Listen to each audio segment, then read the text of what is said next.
तुलसी विवाह पौराणिक कथा। एक बार शिव ने अपने तेज को समुद्र में फेंक दिया था। उससे एक महातेजस्वी बालक ने जन्म लिया। ये बालक आगे चलकर जलंधर के नाम से पराक्रमी दैत्य राजा बना। इसकी राजधानी का नाम जलंधर नगरी था। दैत्यराज कालनेमी की कन्या वृंदा का विवाह जलंधर से हुआ। जलंधर महाराक्षस था। अपनी सत्ता के मद में चूर उसने माता लक्ष्मी को पाने की कामना से युद्ध किया, परंतु समुद्र से ही उत्पन्न होने के कारण माता लक्ष्मी ने उसे अपने भाई के रूप में स्वीकार किया। वहां से पराजित होकर वो देवी पार्वती को पाने की लालसा से कैलाश पर्वत पर गया। भगवान देवाधिदेव शिव का ही रूप धरकर माता पार्वती के समीप गया, परंतु मां ने अपने योगबल से उसे तुरंत पहचान लिया तथा वहां से अंतर्ध्यान हो गई।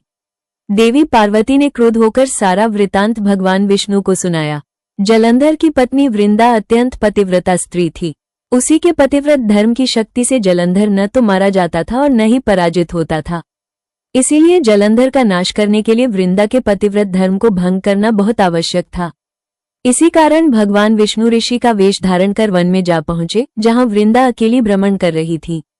भगवान के साथ 2 मायावी राक्षस भी थे, जिन्हें देखकर वृंदा भयभीत हो गई।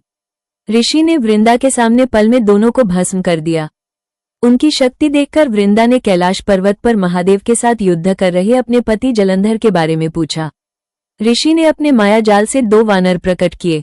एक वानर के हाथ में जलंधर का सिर था तथा दूसरे के हाथ में धड़। अपने पति की यह दशा देखकर वृंदा मूर्छित होकर गिर पड़ी।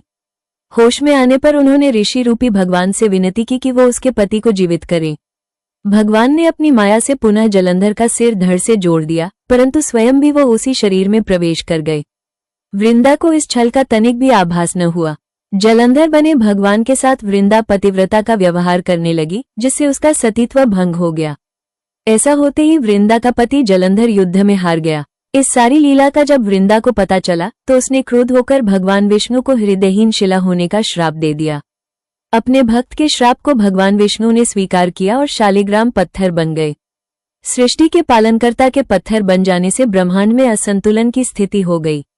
ये देखकर सभी देवी देवताओं ने वृंदा से प्रार्थना की वो भगवान विष्णु को श्राप मुक्त कर दे।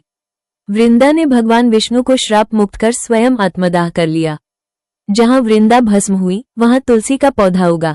भगवान विष्णु ने वृंदा से कहा, हे वृंदा, तुम अपने सतीत्व के कारण मुझे लक्ष्मी से भी अधिक प्रिय हो गई हो। अब तुम तुलसी के रूप में सदा मेरे साथ रहोगी।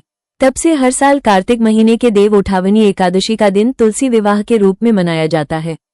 जो मनुष्य भी मेरे शालिग्राम रूप के साथ तुलसी का विवाह करेगा उसे इस लोक और परलोक में विपुल यश प्राप्त होगा। उसी दैत्य जलंधर की यह भूमि जलंधर नाम से विख्यात है।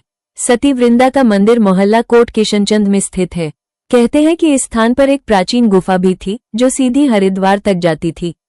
सच्चे मन से 40 दिन तक सती वृंदा देवी के मंदिर में पूजा करने से सभी मनोरथ पूर्ण होते हैं। जिस घर में तुलसी होती है वहां यम के दूत भी असमय नहीं जा सकते। मृत्यु के समय जिसके प्राण मंजरी रहित तुलसी और गंगा जल मुख में रखकर निकल जाते हैं वो पापों से मुक्त होकर वैकुंठ धाम को प्राप्त होता है।